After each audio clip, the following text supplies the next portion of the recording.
Let's talk about the Malthusian theory. So, a little bit of history for you. Thomas Robert Malthus, he lived from 1766 to 1834. He was English, he was a scholar, he was an economist, and he did a lot of research and contribution to the fields of political economics and demography. And that's what we're going to be focusing on. That's a picture of him on the right. He looks very, very serious, and he has a big coat on.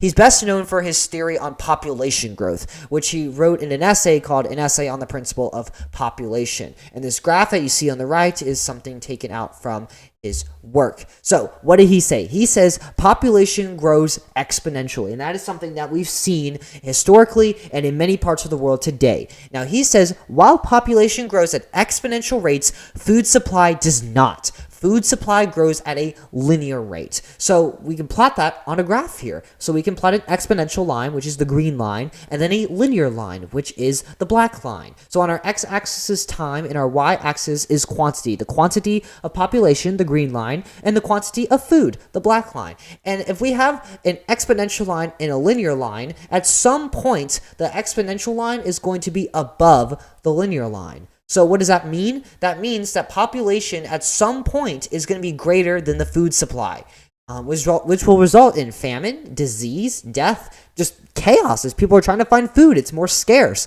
And this will cause people to die, resulting in population decline. And that's known as the point of crisis, when the population is greater than the food supply. You have more people over the food. Preventative checks are what control population growth, and this would prevent populations from hitting that point of crisis. Something like birth control, celibacy, or delaying marriage. These things lower fertility rates.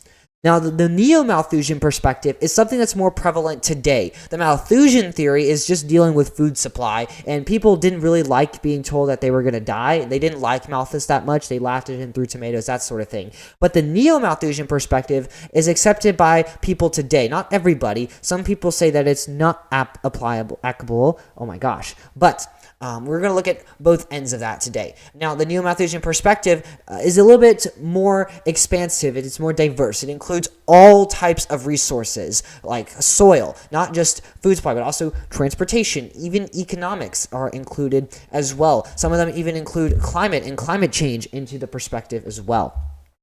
So, was Malthus wrong?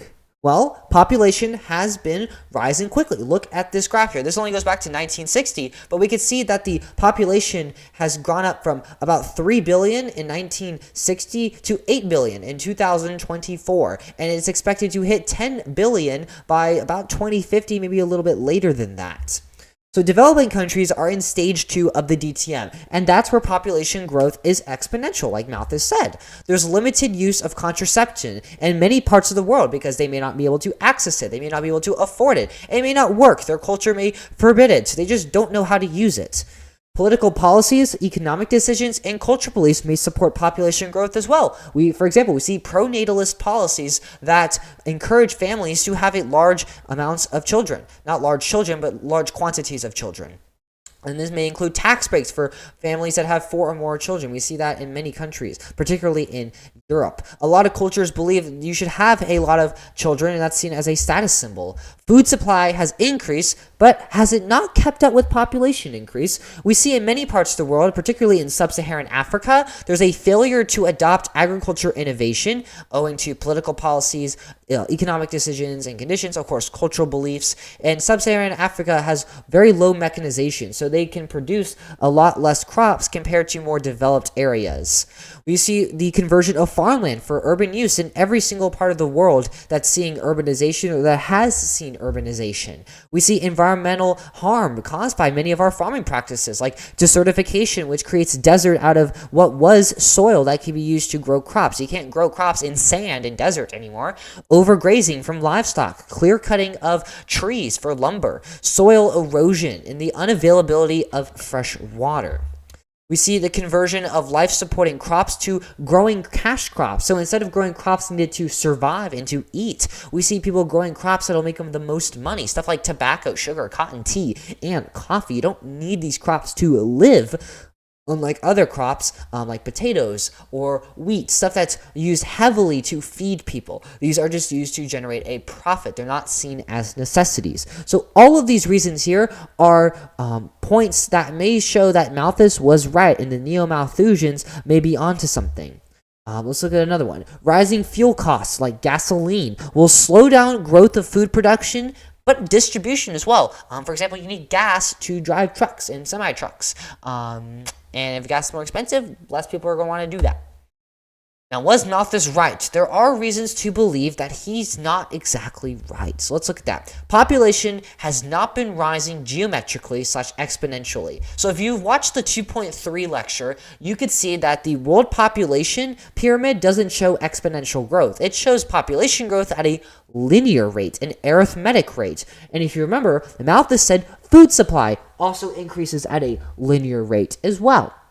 And if you look here at this global population growth chart, we see, yeah, population growth, it's growing, and then it's starting to level out, and that's what we predict is happening, particularly because of fertility rates decreasing. And we see that with the expanded use of contraception in most parts of the world. We see political policies, economic decisions, and cultural beliefs that limit population growth. In areas where urbanization has occurred, more developed countries, the cost of living is higher, so they may not be able to afford to have kids. It's become more, not as a status symbol, but more accepted to have no kids, maybe to have only 1 kid or 2 kids.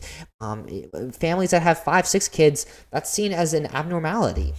We see urbanization, increased education access, and economic shifts from agriculture to manufacturing and services that limit population growth. The DTM, let's look at that. If we're looking at countries entering stages 3 or 4, that's going to obviously lead to population growth decline. The birth rate starts to drop in stage 3, and it continues to fall in stages 4 and 5. And in stage 5, we actually see declining populations. That's not something that Malthus said would happen at all. Food supply has grown faster than predicted by Malthus / carrying capacity has increased. So Malthus said that population would outspace food production. But you got to remember, Malthus made his statement before the Industrial Revolution had its effects occur. So we've seen industrialization and other agriculture advancements led to food supply increasing and carrying capacity of the world increase as well. Stuff like mechanization and factory farming, industrial agriculture, agribusiness, the use of chemicals like pesticides and fertilizers in our farming, irrigation, and GPS. This allows not only for the growth of more food, but also the distribution of more food to other parts of the world, particularly rural areas. We see greater efficiencies like larger farms, the consolidation of farms, mechanization, we see tractors, and multi-cropping. Farms can now grow multiple crops at high rates. We see improved seeds and genetically modified crops that are created to produce a higher yield or bigger fruit. Look at these strawberries on the right. Those probably wouldn't have been grown 250 years ago, but those strawberries have more calories in them now, and they can provide more energy to individuals who eat them. We see the expansion of agriculture land and the utilization of urban farming. Yes, we strip away farmland to build cities, but we see urban farming on the streets or on the roofs that can be used to feed people. We see technologies like frozen foods and refrigeration be able to keep food longer before it spoils. And milk is the greatest example that I have that comes to mind. We can keep milk a lot longer and use that, which is milk's really good for you, and survive off that. We could see here, though, that, yeah, we have farmland and we see development on probably what was farmland. So we have to see that all these people are moving in. This supports a greater population, but we're removing ability to grow food. So that may not support Malthus' theory. Look at this one. Enjoy your children, help them grow. Girl or boy, 2 is enough. This is a policy. This is that was passed in Singapore, not policy, but like a movement passed in Singapore to limit the number of children being born to 2 people. And this was trying to slow population growth. And this is not something that Malthus took into consideration. But we do have gas prices going up, and they've increased dramatically. You're going to have to sell your organs to get a tank of gas now. And that's something that supports the Malthusian theory. Thank you so much for watching. Please like and subscribe. It really does help me out, and it costs $0. I have some free resources for you in the description down below if you'd like to use them. If you have any AP Human Geography related questions whatsoever, don't hesitate to leave a comment down below the video or send me a message on Discord. I'll see you guys in the next video, though. Adios.